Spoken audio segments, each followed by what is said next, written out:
Yana bir marta hammaga assalomu alaykum. Rahmat. Vaqt topib kirganingizga Nargiz, senga ham rahmat. Uzr, endi sallashamiz chunki Nargiz bilan nechadir yildan beri qadrdon bo'lganimiz uchun уже bir-birimizni sallashga o'rganib qolganmiz. Bugungi podkastimizda ko'proq STEM fanlariga, sizning, ya'ni sana yo'nalishingizga bag'ishlangan bo'ladi. Birinchi savolim bu, siz kimyo muhandisisiz va suv bo'yicha tadqiqotlar o'tkazasiz, to'g'rimi? Yaqinda bilishimiz bo'yicha Yangi O'zbekiston universitetini bitirdingiz va oxirgi yilida aynan suv bo'yicha juda ko'p ilmiy ishlar, o'rganishlar o'tkazdingiz. Shu sababdan savolim, avvalo ilm-fanga bo'lgan qiziqishingiz qanday boshlangan?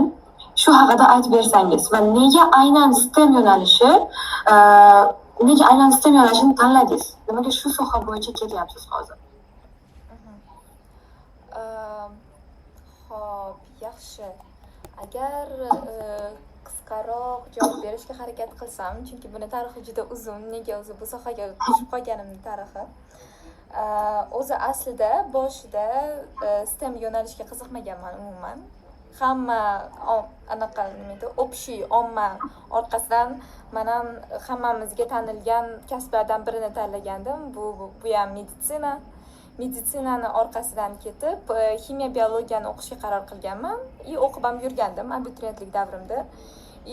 Ko'proq negadir ximiyaga sho'ng'ib ketgan ekanman.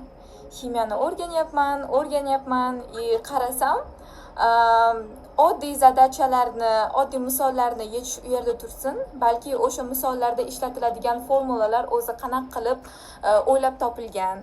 Keyin masalan kitobda yuzaki tushuntirilgan konseptlarni o'zi tagida, ildizida aynan nimalar turibdi, o'shanaqa narsalar qiziqtirishni boshlagan. Unday narsalarni masalan DTM sizdan imtihonda so'ramaydi. Lekin so'ramasa ham men o'zim boshqa kitoblarni qidirib, ochib, o'qishib boshlaganman. Chista qiziqish edi. Prosta faqat qiziqish bo'lgan bu. Qandaydir maqsadim bo'lmagan. Ximik bo'laman demaganman u paytlari. Keyin mana shunaqasiga qiziqish asta-sekin boshlangan va bilmadim, balki xarakterim shundaydir, lekin nimagadir juda qiziqib ketsam, bir xil paytlari mas'uliyatlarim chetda qolib ketishi mumkin. Masalan, mas'uliyatim bugun DTMdan bazalikda test yechish bo'lsa ham, lekin mana shu yerda atomning ichida elektron bilan protonni o'rtasida qanaqasiga mana shu bog'liqlik paydo bo'lyapti degan savolni qidirish uchun shunda katta kitobimni ochib o'qib o'tirishim mumkin edi. DTMni testlari qolib ketsa ham masalan. Shunaqa qilib yurdim. Bir kun mana shu izlanishlarimni ustozim sezib qoldi-da, oldiga chaqirib savol javob qilganda, ya'ni qanaqasiga savol javob qilgan,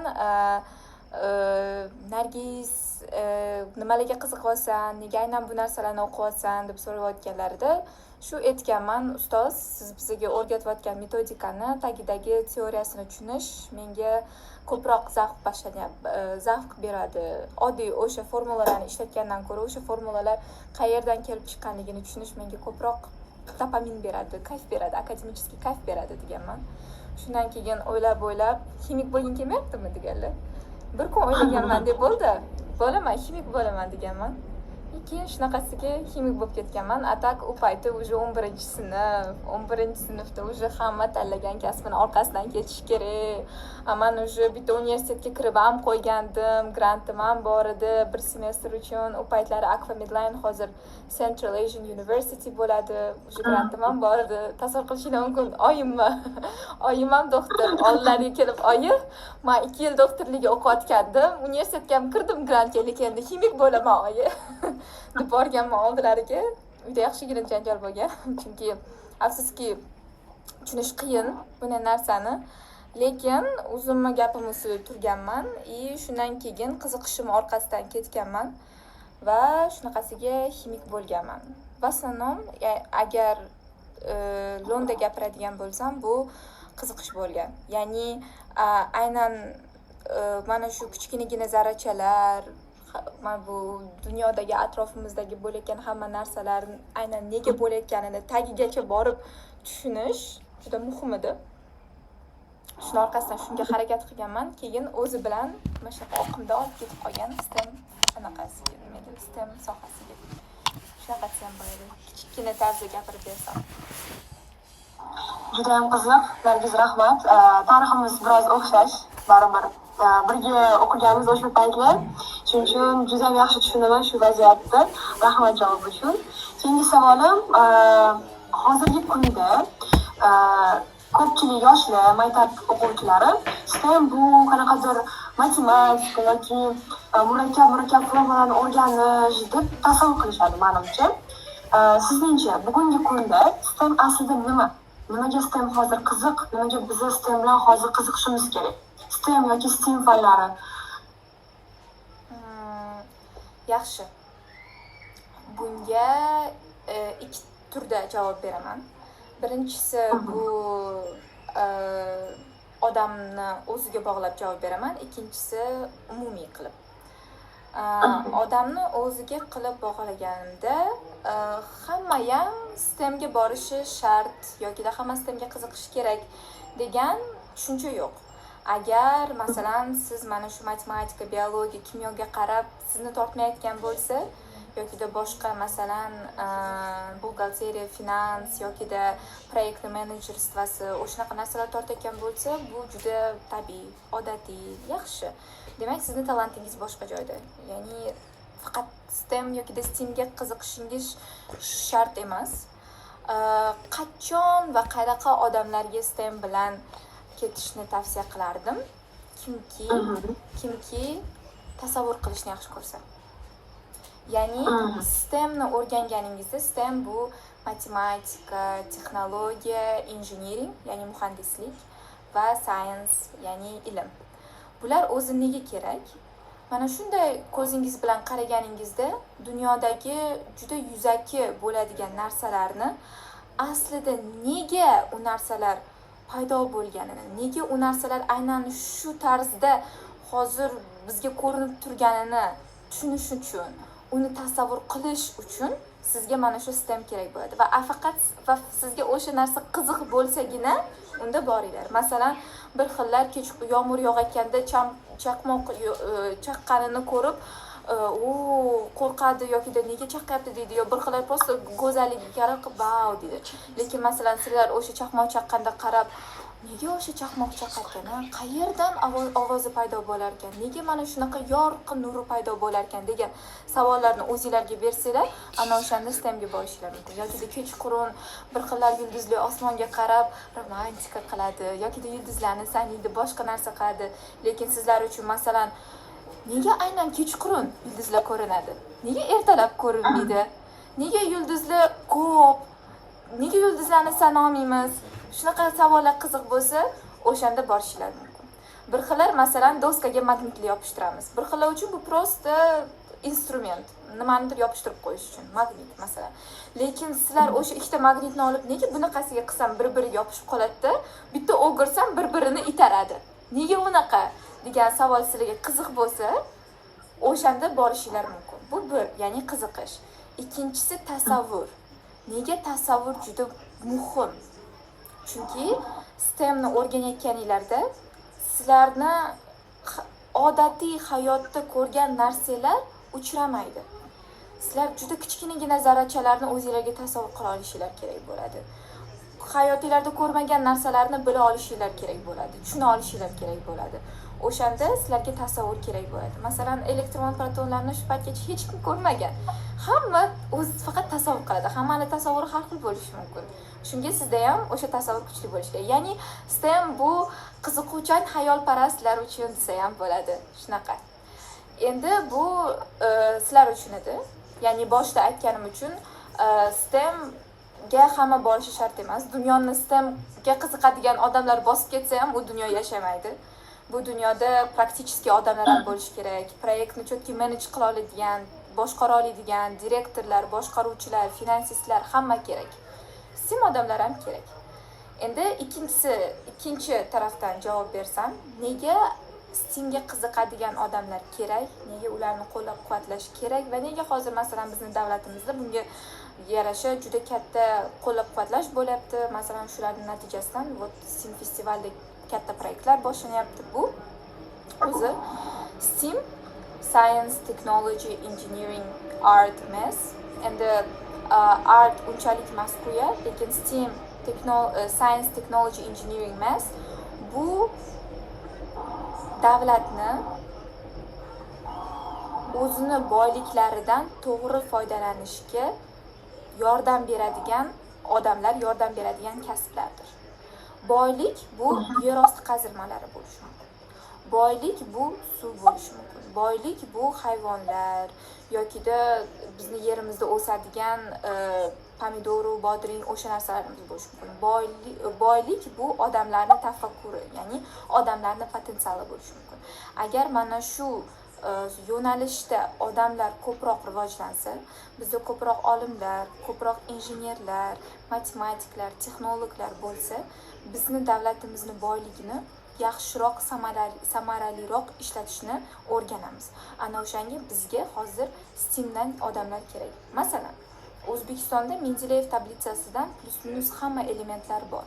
Bizda uran ham bor, bizda shuncha oltin bor, bizda neft bor, bizda gaz bor. Lekin bizda o'shalarni to'g'ri chiqazoladigan, metodikasini yaxshi biladigan odamlar kam. Va shuning uchun biz hozir chet eldan qimmatga boshqa spetsialistlarni yoki umuman boshqa kompaniyalarni chaqirishimiz kerak. Biz boyligimizni hatto o'zimiz ishlata olmaymiz. Shuning uchun boshqa davlatdan odamlarni chaqiramiz. Bu bizni pulimiz tashqariga chiqib ketayotganini ko'rsatadi. Bu 1, 2, science, ya'ni olimlarimiz kam bo'lsa, bizni davlatimizni ertaga rivojlanish strategiyasini tuzib beradigan odamlar ham juda kam bo'ladi. Olim odamlar juda muhim. Ayniqsa o'zbek olim odamlar, chunki ular ham O'zbekistonning muhitini biladi, ham o'zini ilmini ham biladi. Unaqa odamlar ko'p bo'lsa, ertaga masalan sizlar ko'chada yurganinglarda, palonchi politik yomon demaysizlar. Chunki o'sha palonchi politik u chotki menejer bo'lishi mumkin, lekin u olim odam emas. Olim odam zo'r strategiya tuzib bersa, politik borib ana o'shani siyosatchi politik emas, siyosatchi o'shani chotki menejment qilib boshdan oxirigacha yetkazib qo'ysa, ana o'shanda siz bilan biz yashayotgan yurtimiz yaxshi bo'ladi. Bizda olimlarimiz kam ekanki, O'zbekistonning muhitini tushunadigan aqlli odamlar strategiya tuzib bera olmaydi bizga. Va bu nafaqat matematika, kimyo, biologiya, bu hamma fanlarda, bu meditsinada ham, bu finansda ham, ekonomikada ham, hammasida kerak bo'ladi bizga shunaqa odamlar. Shunday. O'shanga bitta umumlashtirsam, STEMga nega siz borishingiz kerak? Avvalambor, hamma ham borishi shart emas. Va men STEMga borishim kerakmi yoki yo'qmi degan savolga javob bermoqchi bo'lsangiz, o'sha ikkita savolni o'zingizga berib ko'ring. Mana shu har kuni ko'rayotgan tabiiy hodisalar, hayotinglarni atrofidagi bo'layotgan mayli hodisalar deylik, o'sha sizlarni qiziqtiryaptimi? Va keyin ana o'shalarga javob topish uchun o'tirib, videolar ko'rib, kitoblar o'qiganinglarda o'sha yerdagi so'zlarni sizlar ko'z oldingizga keltira olasizlarmi? Tasavvur qila olasizlarmi? Agar shu ikkita narsani qila olsanglar, unda boraveringlar bu soha bo'yicha. Va ikkinchisi, sizlar juda keraksizlar. Men sizlarga javob beraman. Agar o'zingizlarning sohalarda, ya'ni STEMda zo'r odamlar bo'lsanglar, ertaga O'zbekistonga juda kerak bo'lasizlar. Va sizlardaqa odamlarni ushlab qolish uchun O'zbekiston ancha ko'p pul уже hozir to'layapti, kelajakda ham to'laydi. Oylik sifatida, ta'lim sifatida, boshqa sifatida sizlar juda kerak bo'lasiz. Chunki sizlardaqa odamlar yo'q hozir. Lekin juda kerak. Lekin sizlardaqa odam yo'q. Agar STEM bo'yicha ketsanglar. Ahmad Nargiz juda ham qiziqtirib javob berdingiz, hamma detallari bilan. Keyingi savolim shunday bo'ladi. Bizda juda ko'p abituriyentlar yoki endi maktab bitiruvchilari manimcha borgan sari ko'payyapti kanalimizda. Shuning uchun nima deb o'ylaysiz? Oxirgi yillarda O'zbekistonda qaysi universitetlar yoki universitetlarning qaysi ta'lim dasturlari balki STEM yo'nalishida kuchli tayyorgarlik beryapti? Ya'ni STEM yo'nalishi bo'yicha qaysi universitetlar O'zbekistonda kuchli mutaxassislikni o'rgatadi, kuchli nima deydi, yo'nalish beradi? Bu savolga yaxshi javob bera olmasam kerak, chunki afsuski o'zimni universitetimdan tashqari boshqa universitetlarning muhitini yaxshi bilmayman. o'zimni universitetimni hamma ikir-chikirlarini bersam ham, boshqa universitetlarni veb-saytida yozgan ma'lumotlari, keyin o'zim kirib, masalan, leksiyalarga qatnashgan bo'lsam qatnashganman. Bundan boshqa ma'lumotim yo'q. Shunga mana shunisi eng zo'ri deb ayta olmasam kerak, lekin. Ammo bir nechtasini aytib o'tishim mumkin. Eng taniqlilari albatta O'zbekistonda bu menimcha hamma STEM fanlar bo'yicha bu milliy universitet bo'lsa kerak. U yerda menimcha hammasi bor. Ya'ni kim bo'lgingiz kelmang, qaysi fanni tanlamang, milliy universitetda ana o'sha fan bo'yicha yo'nalish bo'ladi. Va milliy universitetni bu universitetda o'qimayman, reklama emas. Lekin bilaman, milliy universitet 100 yildan ortiq o'sha O'zbekistonda bor va shuning uchun ularda professorlari ham ko'p, laboratoriyalar ham balki eskidir, lekin yetarlicha shunday. Ammo ko'pchilik muhitini unchalik maqtamaydi. O'zim o'qib ko'rmaganman, biroz gapira olmayman. Ma'lumotim faqat boshqa talabalardan eshitganim xolos. Shu. Lekin STEM bo'yicha mening nazarimda eng ko'p yo'nalish mana shu milliy universitetda bo'lsa kerak. Veb-saytiga kirib qarasangiz ham hamma yo'nalish bo'yicha u yerda qandaydir fakultet bor. Science bo'yicha. Endi texnologiyaga borsak, texnologiya bo'yicha Islom Karimov nomidagi Politexnik universiteti bor. Ular juda ko'p muhandislarni chiqazadi. Masalan, hozir o'zim ham injener bo'lyapman, ya'ni muhandis bo'ldim va boshqa kompaniyalar bilan ishlayman. O'sha kompaniyalardagi ishlaydigan odamlarni o'qib chiqqan universitetlarni ko'rsam, ko'pi Politexnik universitetini tugatgan. Politexnik universitetda rosa ko'p muhandislarni tayyorlashadi. Shunday. Endi STEM engineering ham mana shu Politexnika milliy, matematika bo'yicha menimcha milliydan kuchliroq hozircha o'zimizda yo'q. Endi agar profilni ketadigan bo'lsak, kimyo, fizika, biologiya, mana shunaqasiga ketadigan bo'lsak, kimyo bo'yicha bizda Xim texnologiya universiteti bor. Juda kuchli deb eshitganman uni, ko'p odamlar o'qib ham chiqqan u yerda. Keyin kimyo bo'yicha bizda rossiyskiy universitetlar ham bor, masalan, Universitet Gubkina. Kimyoda ancha ustkiroq направление bo'ladi u yerda, neft va gaz ko'proq. Neft va gaz bu kimyoni eng qiyin va balkim qiziqarli yo'nalishlardan biri va kelajakda rosa ko'p pul topish mumkin bo'lgan yo'nalishlardan biri, chunki benzin qimmat. Shunday, benzin va gaz qimmat. Gubkina yana nima? Yana qaysi universitetlar kimyo bo'yicha? Fizika bo'yicha bizda MIFI bor, Moskovskiy institut fiziki radiatsiyami, shunaqa juda katta universitet. U yerda atomniy elektrostansiyalar, keyin yaderniy texnologiyalar mana shu ustidan ishlashadi. Juda katta universitet, uni ham juda ko'p yillik tarixi bor va u yerda ham anchagina yaxshi ta'lim olishingiz mumkin deb eshitganman. Muhit haqida bilmayman, lekin ko'p aqlli tanishlarim o'sha yerda o'qiydi. Yana nima? Xo'p, keyin ozgincha o'zimning universitetimni ham reklama qilib ketishim mumkin. Yangi O'zbekiston universiteti prezident maktablarida o'qiydigan bolalar uchun boshida ochilganda, keyin hamma talabalarni olishga qabul qaror qilgan. Unda STEM bo'yicha, muhandislik bo'yicha juda ko'p fakultetlar bor. Kimyo muhandisligi, fizika, mexanika muhandisligi, IT, keyin yana nima bor? Robototexnika, kiberxavfsizlik, sun'iy intellekt, o'shalar bo'yicha bor. Mana shular STEMga to'g'ri keladi. Endi artga keladigan bo'lsak, afsuski bu bo'yicha menda ma'lumotim kam, lekin men bilaman bizda konservatoriyalar bor. Chalishni, asbob chalishni, kuylashni o'rgatadigan. Keyin men bilaman bizda universitetlar ham bor, aktyorstvoga o'rgatadigan, teatrlarda ishlaydigan odamlarni ham o'sha yerlarda o'rgatishadi. Shunday. Keyin juda yana yaxshi ikkita universitet bor. 3 ta universitet bor ekan. Ular уже chet elniki, lekin uning O'zbekistonda filiali bor. Birinchisi bu Turin.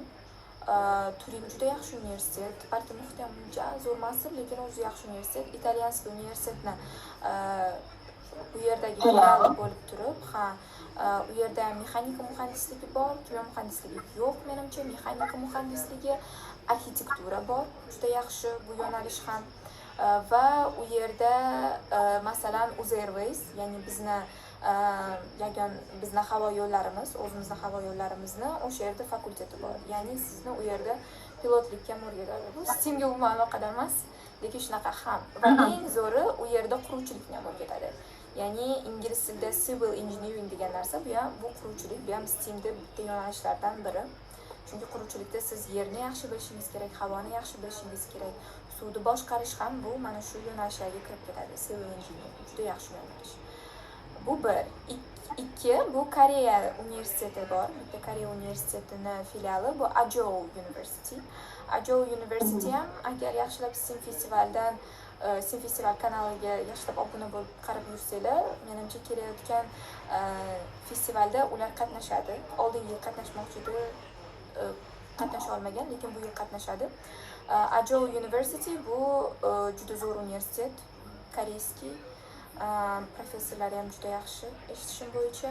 U yerda ham arxitektura, quruvchilik va boshqa muhandislik yo'nalishlari ko'p.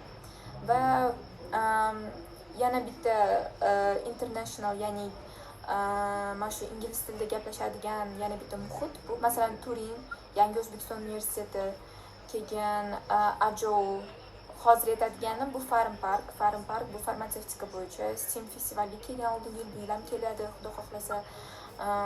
Zo'r universitet, farmatsevtika, biotexnologiya, biokimyo bo'yicha juda tanilgan. Mana masalan o'zim dars beraman onlayn, ya'ni suv bo'yicha, boshqa bo'yicha Nigor biladi, Hogwartsda talabachalarim bor, ular topshirgan. Farm Parkka kirgan ham, o'qib ham yurishibdi. Juda yaxshi deyishadi universitetni. Masalan, biotexnologiya, keyin farmatsevtikaga qiziqsanglar o'sha universitet yaxshi. Shu. Eng oxirgisi aytib o'tmagan ekanman, Irrigatsiya universiteti bor. Irrigatsiya universiteti ham juda zo'r universitet aslida. Uni ham 100 yildan oshiq tarixi bor. U yerda ham professorlari eng zo'r. Masalan, bilasizlar, dunyo bo'yicha QS ranking degan narsa bor, ya'ni universitetlarni rankingi dunyo bo'yicha saralab beradi va hozircha aslida irrigatsiya O'zbekiston bo'yicha birinchi marta mana shu reytingga kirib, adashmasam top 500 tadami, top 400 tadami bor bizning irrigatsiya universitetimiz. O'rta Osiyo bo'yicha 13-o'rinda turadi. Atrof muhit fanlari bo'yicha. Bu juda katta yutuq va bunga hech qaysi universitet erishmagan va hatto o'sha falon pul tikilgan mana universitet ham erishilmagan. Irrigatsiyaga qachon qachon borishadi, qachon O'zbekistonni suv muammolari bilan qiziqsangiz, qayg'ursangiz, ana o'shanda irrigatsiya universitetiga borsangiz bo'ladi. To'liq faqat suv haqida u yerda. Shunday, menimcha shu bilan ketilsa ham bo'ladi. Hatto universitetlar ko'p. Xudoga shukr, O'zbekistonimizda universitetlar ko'p. Shunday. Rahmat javob uchun. Xo'p, menga yana bitta savolim bor.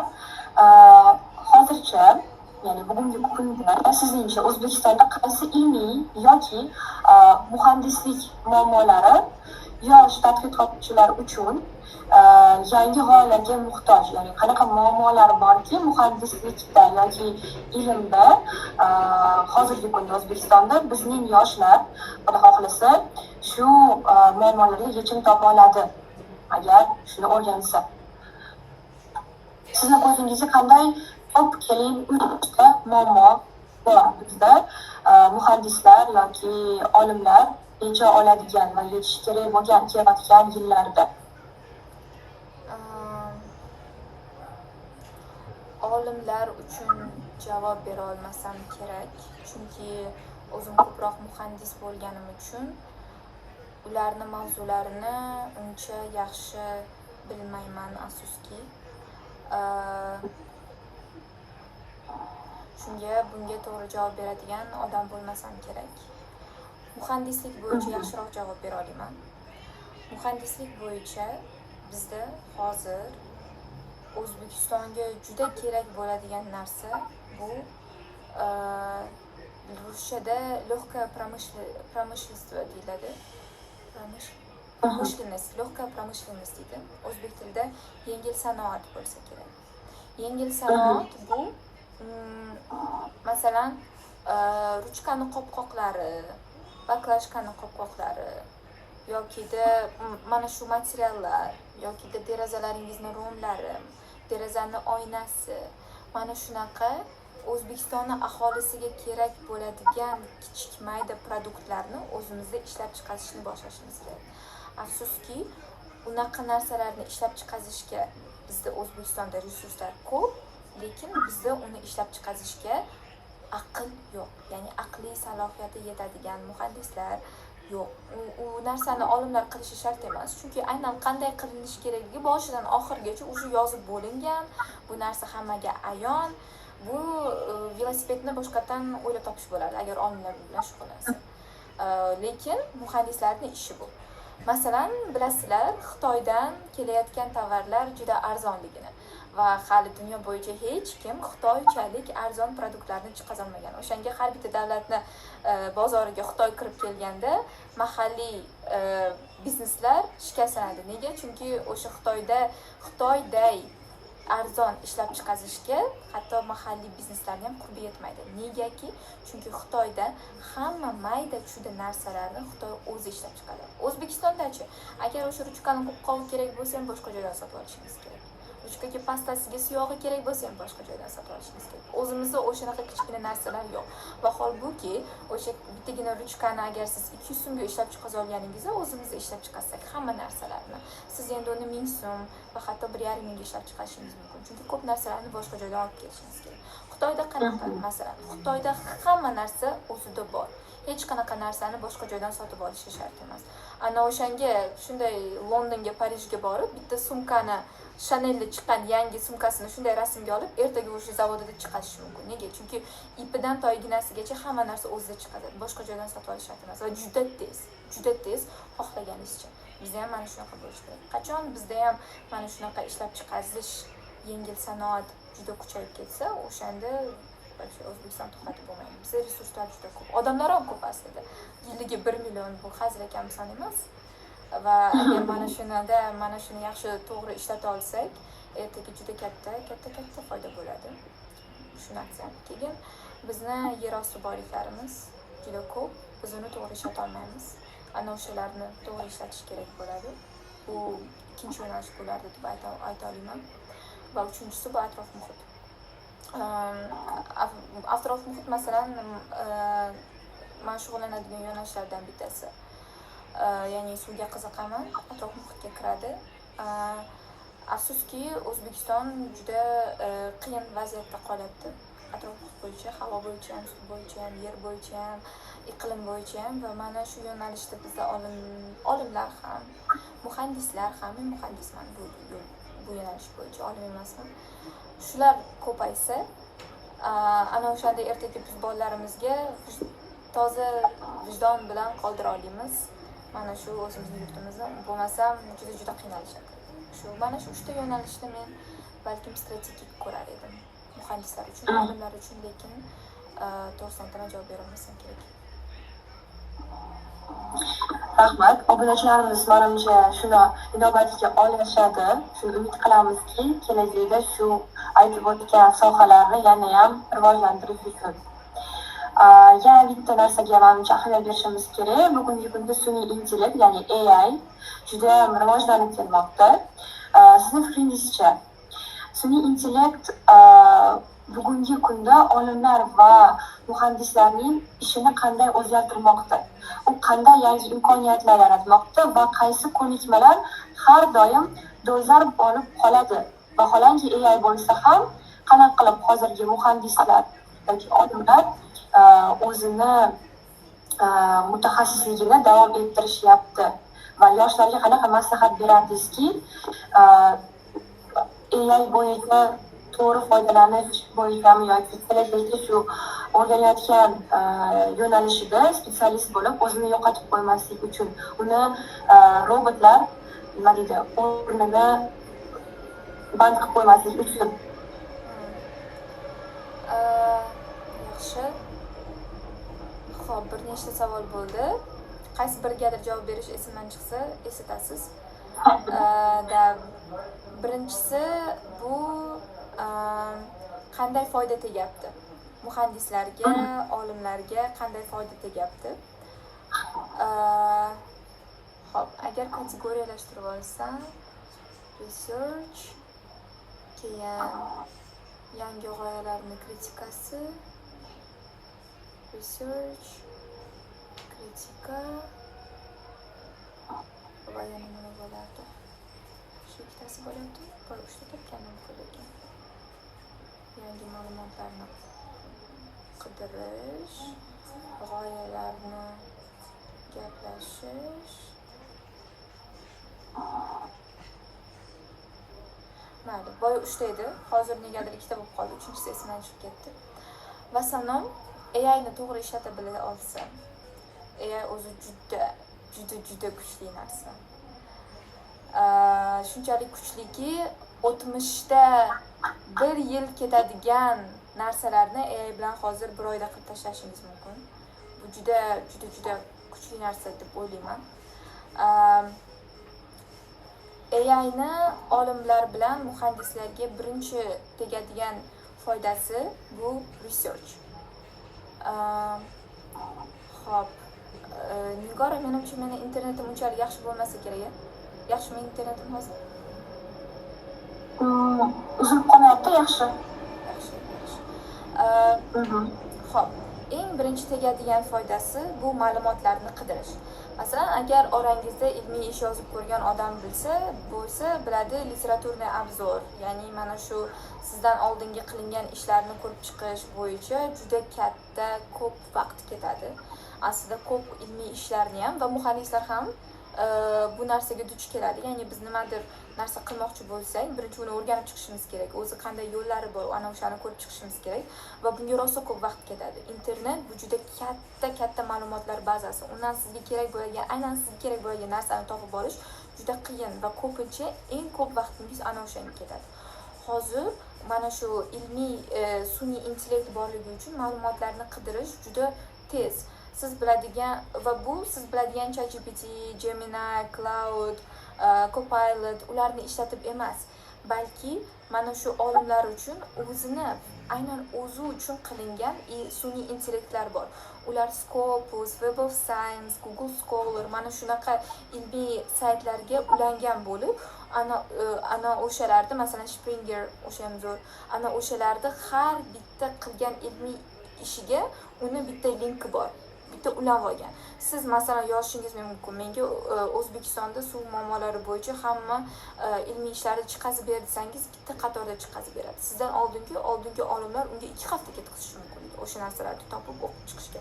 Sizga esa o'shani endi 5 sekundda chiqazib beradi va nafaqat sizga o'sha narsalarni chiqazib beradi, balki har bittasi nima haqida yozilganini ham kichkinagina anaqa qilib berishi mumkin. Menda qisqa ma'lumot berishi mumkin. Keyin siz o'sha sizga berilgan mana shu statyalar bo'yicha siz dalchi savollar berishingiz mumkin va o'sha savollaringizga javob ham beradi. Agar sizda bilasizmi, hozirgi olimlar shu ishni qilish uchun ular 5 ta PhD talaba tayinlashi kerak. O'sha 5 ta PhD talabaga aytadi, menga O'zbekistondagi bo'lgan har bitta suv muammosi bo'yicha ilmiy ish topasan deydi va o'qib kelasan deydi. O'sha 5 ta PhD talaba o'qib keladi, keyin o'sha eng katta olimi savol berib o'tiradi. PhD talabalari o'qiganga qarab javob beradi. Har bitta PhD talabaga ham bo'lmaganda 6 million to'lasangiz, 5 tasi 30 million so'm bo'lyapti. Sizga 30 million so'mni o'sha narsa tejab qolishi mumkin. Bu juda katta yutuq.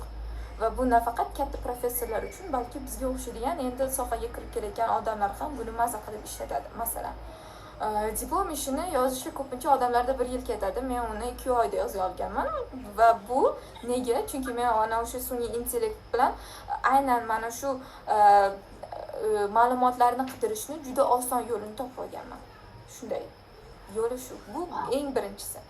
Ikkinchisi bu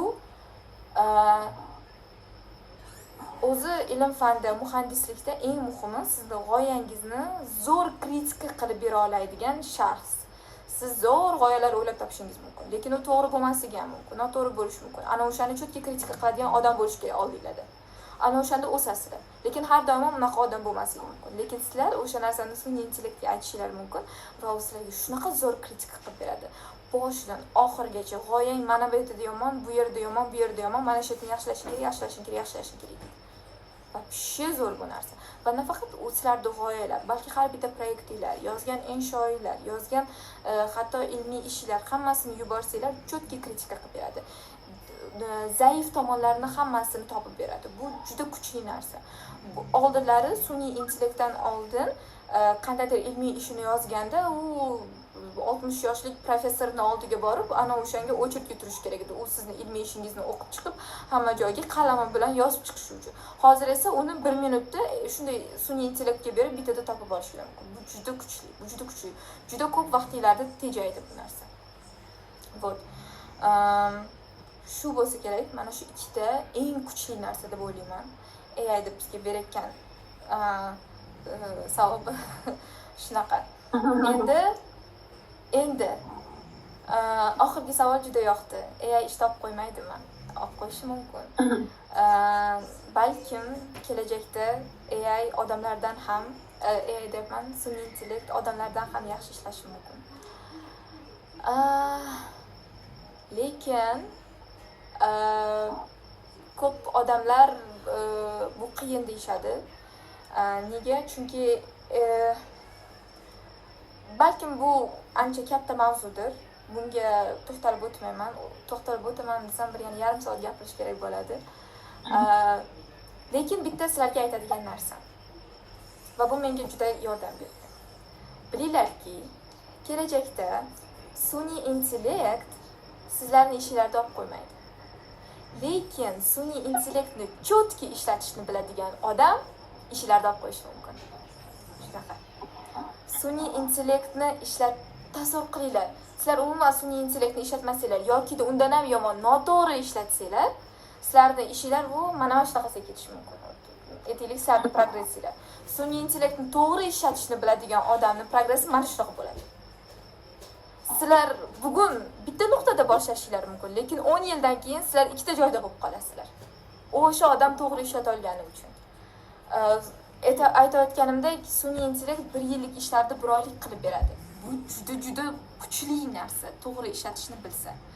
Ana o'shanga sun'iy intellektni to'g'ri ishlatishni bilishinglar kerak, chunki hozir hamma o'rganyapti va bilinglarki, o'rganmagan har bir kuninglarni yutqazyapsizlar. Ertaga buni cho'tki o'rganib olgan odamlar sizlarning ishlarni olib qo'yishi mumkin. Chunki sizga va unga berilgan vazifani u tezroq va yaxshiroq bajaradi sizlarga qaraganda. Chunki qo'lda shunaqa zo'r instrumenti bor. Endi qanday qilib to'g'ri foydalanishga kelsak,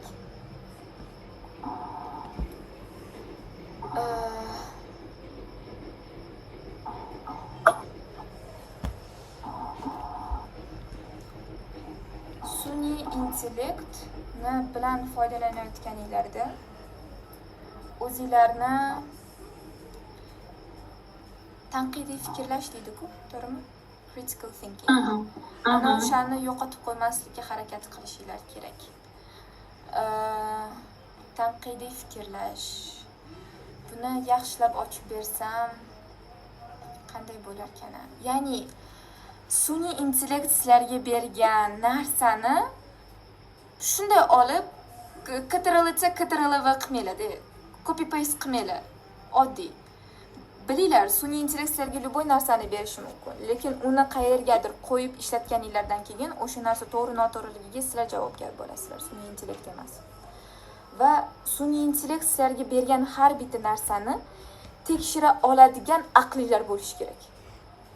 Bo'ldi. Ya'ni sun'iy intellektdan matematikadan so'rayapsizlarmi? Matematikadan misol so'rayapsizlarmi? Ana o'sha misolni yechib berganda, o'sha misolni to'g'ri yechdimi, noto'g'ri yechdimi, ana o'shani tekshira oladigan aqlinglar bo'lishi kerak. Ana o'shanda ishlata olasizlar. Вот. Shu bitta narsa aytgan bo'lardim. Ya'ni agar sun'iy intellekt sizlarga qilib bergan narsani даже o'zingizlar tushunmasanglar, unda holinglar voy. Unda qiyin. Chunki sizlarga вообще jinchi narsa berib tashlagan bo'lishi mumkin va sizlar uni ishlatasizlar va bundan nima foyda?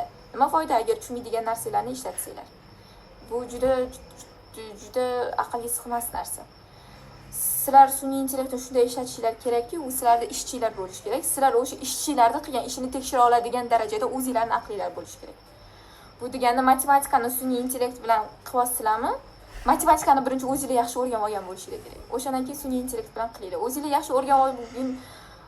yaxshi o'rganib olmasanglar va bitta sun'iy intellektni ishlatib ketsanglar, unda qiyin. O'rganish uchun ishlatsa bo'ladi. O'qituvchi sifatida sun'iy intellekt zo'r. Men ham o'zim ishlatganman, rosa ko'p. Lekin uni javoblariga ishonib qolish bu sizlarda qiladigan eng katta xatoinglar bo'ladi. Shunaqa. Shu qisqacha shunday degan bo'ladi. Rahmat javob uchun. O'zimdan ham ozgina qo'shib ketmoqchiman shu oxirgi bergan javobingizga. Ya'ni aynan tanqidiy fikrlash qutqaradi odamni deganingizda o'zim esimga tushib ketdi. Chunki shu 4 yil universitetda o'qidim va birinchi 2 yilda bu 2022-2023 hali sun'iy intellekt yo'q edi. U keyin 23-yildan keyin rivojlanishga boshladi. Va o'zimda men shu narsani eslab sezdim. U paytlar sun'iy intellekt yo'q edi va masalan maqolalar shunaqa narsalarni o'zim yozishga harakat qilardim. Internet yo'q, hech narsa yo'q, Word ochiladi, menga kelgan narsalar yoziladi masalan. Lekin oxirgi yillarda ayniqsa diplom ishini ustida ishlash jarayoni bo'lganda hamma narsa tipir bo'ladi. Shu payt menda srochni tezlashtirish kerak. Va men o'zimda sezdim shu narsani juda ham ko'p AI ishlatish boshlaganimdan normani o'sha belgilashni yo'qotdim. Ya'ni o'zim o'qituvchi bo'lganim uchun sezaman ko'p o'quvchilar shu narsani ishlatyapti. Masalasi chiqmadimi, yonida o'qituvchi yo'qmi, uyda nima qiladi? Sun'iy intellektga shuni yozadi, sun'iy intellekt yechib beradi va yechgan yo'li bilan men o'rgatgan yo'lim absolyutni boshqa yo'l bo'ladi. Mayli agar shu yo'l to'g'ri bo'lsa, mayliki agar javob to'g'ri bo'lsa. Ba'zan sun'iy intellekt yo'q joydan, yo'q informatsiya qo'shib, absolyutno yangi javob qo'shib ketayotganini men tushunganmanki, sun'iy intellekt 100% to'g'ri javob bermaydi. Ba'zan aldaydi va odamlar shuni sezmay qolishi bu juda ham oson holat. Shunday. Maktab yoshidagi bolalar buni menimcha ko'pincha sezmay qoladi. 100% ishonadi bu AI to'g'ri javob beradi, oladi-da qo'ychiradi. Unda olib o'ylab ko'rmaydi, bu rostdan ham to'g'ri informatsiyami? Balki u noto'g'ri dezinformatsiya bo'layotgandirman deb. Chunki ba'zi bilimlar yetishmaydi-da bir xil paytlari. Ana o'shani tekshirib olish juda qiyin. Aynan shunday joylarda ustozlar kerak bo'ladi. Masalan, aynan shunday joylarda ustozlar kerak bo'ladi. Shunday. Nargiz, rahmat. Bugun juda ham nima deydi, rus tilida aytganda yana насыщенный разговор bo'ldi bizda, diskussiya. Oxirgi savolim bor edi. Tasavvur qiling, siz hozir masalan butun stadion darajasida hozir sizni yoshlar tinglab turibdi.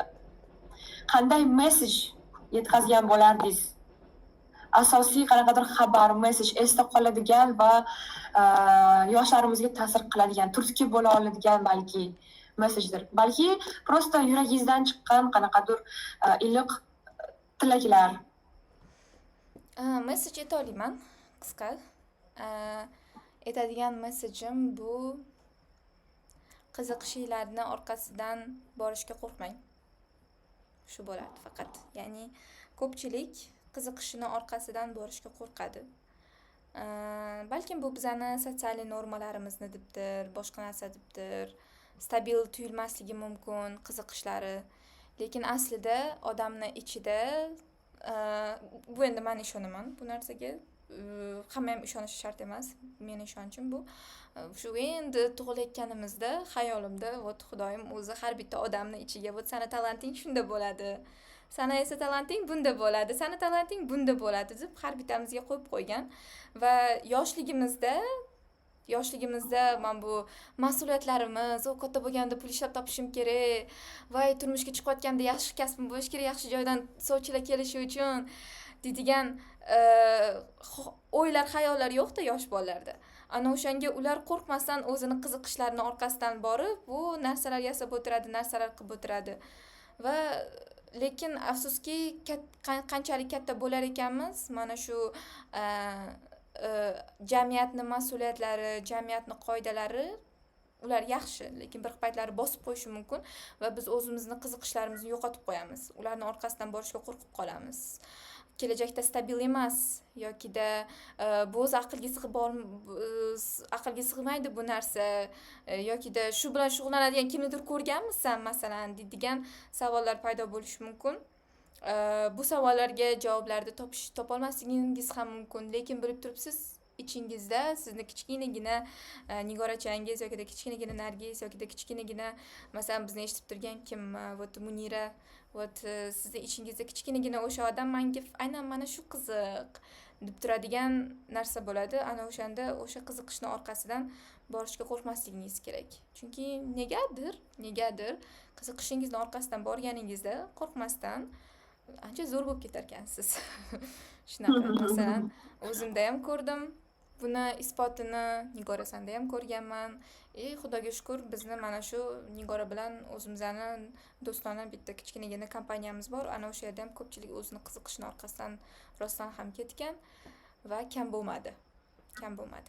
O'zingizning qiziqishingizni orqasidan borsangiz, sizni hech kim to'xtata olmaydigan ichingizdagi qandaydir olov, energiya bo'ladi. Buni hech kim tushunmaydi boshida, tanqid qiladi.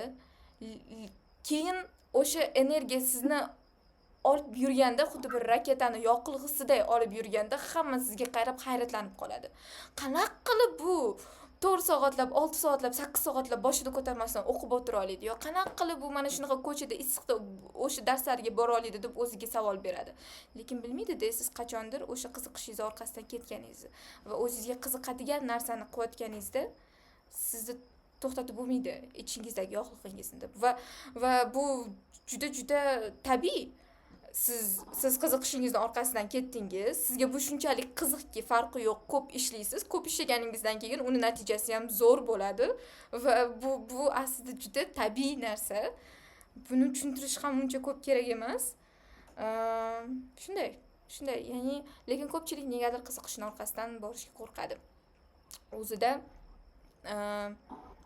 O'ziga bo'lgan ishonchmi, shunday narsani topishga qiynaladi. Shunday, o'shanga qo'rqmang. Qiziqishingizni orqasidan boring, kam bo'lmaysiz. Shunday. Juda zo'r mesaj bo'ldi. Rahmat suhbatimiz uchun ham. Endi obunachilarimizdan so'raymiz. Kimdadir balki savollar bordir Nargizga. Marhamat, agar kim savoli bo'lsa, bemalol qo'lingizni ko'taring dedi-yu. Biz bu yoqda ruxsat berib yuboramiz. Shunday.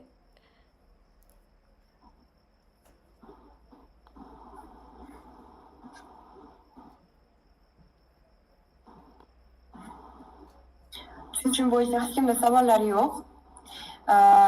Nargiz, rahmat. Kattakon bugungi ishtirok uchun qaytadan rahmat deyishdan charchamayman.